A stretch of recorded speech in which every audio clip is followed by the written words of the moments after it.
Next অঙ্ক বলছে দুটো সংখ্যার অনুপাত 6:13, তাদের লসাগু 312 হলে সংখ্যা দুটির যোগফল কত?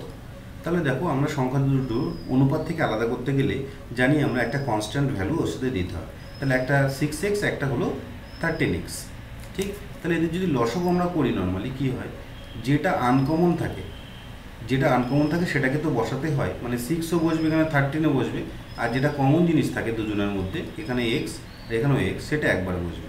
তাহলে এটা হলো তাদের এলসিএম। এই এলসিএম আমরা বের করেছি, আবার বইও বলে দিয়েছে এলসিএম কত, 312। এখান থেকে আমরা এক্সের ভ্যালু পেয়ে যাব। এক্স গুণ আছে ওদের সাথে 6 আর 13, তাহলে 6 আর 13 এপাশে আসলে ভাগ হয়ে যাবে, কত, 6 × 13।